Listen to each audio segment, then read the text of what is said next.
There is a vine that, once planted, produces over 200 pounds of food every single year. It does not ask for fertilizer. It does not need to be replanted.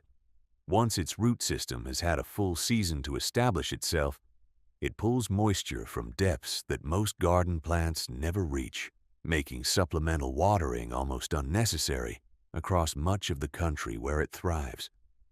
Every part of the plant is edible. The fruit, the tender young shoots, the leaves, and the dense, starchy root that forms beneath the soil. A single vine planted against a backyard fence or trained along a simple trellis will produce more food across a growing season than most Americans carry home from the grocery store in a month. And here is the part that should bother you. This vine was once one of the most common backyard food plants in the American South. Your grandparents may have grown it, their neighbors almost certainly did, and then, in the span of roughly 20 years, it nearly vanished from American life. Not because it failed, not because something better came along. It disappeared because every incentive in the modern food economy pointed away from it. The vine is called chayote. In Louisiana, where it was woven into the culture more deeply than almost anywhere else in the country, it goes by a different name. They call it mirliton. In parts of the Caribbean, it is Christophine. In the Philippines, chayote. Across Mexico and Central America, it has been cultivated for so long that its wild ancestor no longer exists in nature. That detail alone should tell you something about how long human civilizations depended on it. The Aztecs grew chayote as a staple. The Maya grew it before them. Archaeological evidence suggests it was under cultivation in Mesoamerica for thousands of years before European contact. When the Spanish arrived in the 16th century, they found chayote embedded in every level of the food system. It was not a delicacy. It was not an ornamental. It was daily food, as ordinary and essential as corn or beans. The Spanish recognized immediately what they were looking at, and they did what colonial empires always did with valuable biological resources. They took it everywhere.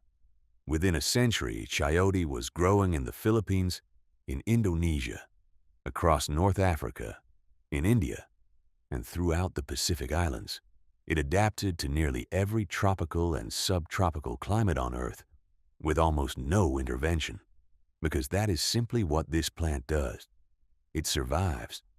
It produces, and it asks for almost nothing in return. By the 1800s, chayote had quietly made its way into the Gulf Coast of the United States. In Louisiana, it became part of the Creole and Cajun culinary identity with an almost sacred familiarity. Families grew mirliton on backyard fences, along porch railings, over arbors and tool sheds. Every fall, the vines would hang heavy with pale green fruit. Entire neighborhoods shared the harvest. You did not buy mirliton. That would have been an absurd idea. Someone in your family grew it, or someone down the block did, and there was always more than anyone could use. A single mature vine could produce 60, 80, sometimes well over 100 fruits in a season, each one weighing between half a pound and 2 pounds. The young vine tips were clipped and cooked like asparagus. The large tuberous root that formed underground after the second or third year was prepared like a potato, dense and starchy and filling. Nothing was wasted because the plant wasted nothing. It grew. It produced. It came back the following spring without being asked, and the only input it required was something to climb. Before the Second World War, this kind of backyard abundance was not remarkable. It was ordinary. Millions of American households maintained some form of food production as a basic part of running a home. Fruit trees in the side yard, a patch of greens by the back steps, perennial vines climbing whatever structure was available. The chayote fit perfectly into that world. It occupied almost no ground space because it grew vertically. It required no crop rotation, no pest management to speak of. no expensive amendments. Pound for pound, nothing else in the garden came close to its yield. Not tomatoes, not squash, not peppers, not pole beans. A single established chayote vine, in a good year, could outproduce all of them combined. And it did it quietly, without intervention, year after year. Then, within a single generation, it nearly disappeared from American backyards. What happened was not a single decision or a single policy. It was a structural shift. After the war, the American food system was rebuilt from the ground up around industrial scale.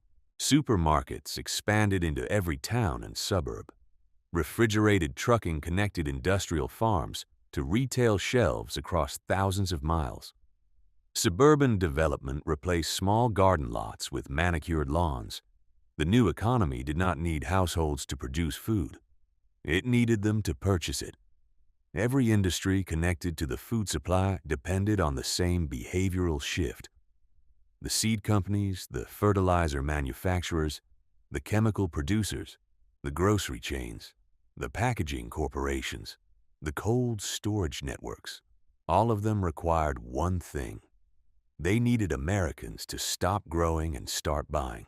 And over the course of about 20 years, most Americans did exactly that. Chayote failed every criterion the industrial food system required. It could not be harvested by machine. Its thin skin bruised during transport. Its shelf life, once picked, was short compared to crops that had been bred specifically for long-haul shipping. It could not be efficiently canned. It lost its texture when frozen. And perhaps most critically, from a business standpoint, it could not generate repeat purchases. A plant that comes back on its own every year, that produces more food than a family can eat, and that propagates by simply planting one of its own fruits whole in the ground, is a product with no recurring revenue.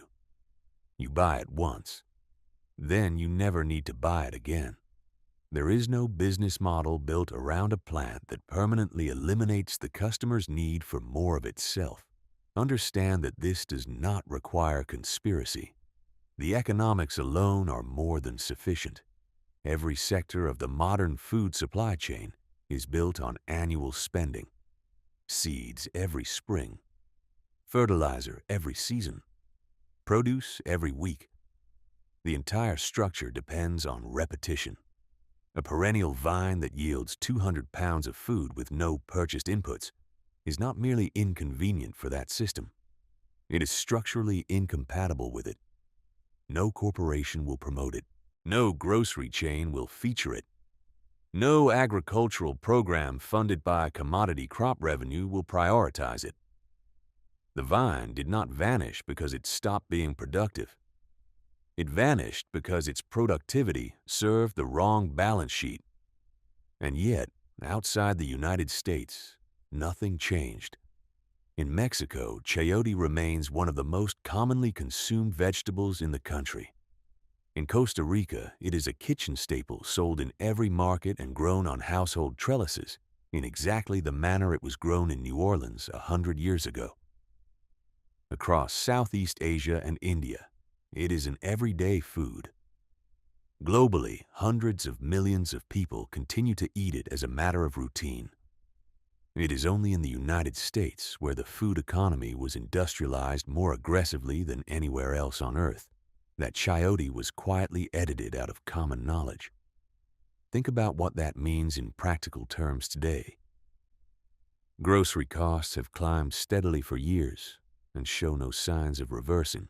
A retired couple on a fixed income now spends a larger share of their monthly budget on food than at any point in the last 2 decades. Fresh vegetables are almost always the first category to shrink when a household tightens its belt. Meanwhile, a single chayote vine, planted in the ground against a south-facing wall, will begin bearing fruit within its first year. By its second or third season, it will be producing more fresh food than 2 people can reasonably consume on their own. The fruit keeps for weeks in a cool room. The shoots come in spring. The root provides dense, starchy calories through winter. All of this from a plant that was never fed, never sprayed, and never replanted. The total cost of getting started is one chayote fruit from a Latin grocery store, planted whole in soil. That is it. That is the entire investment.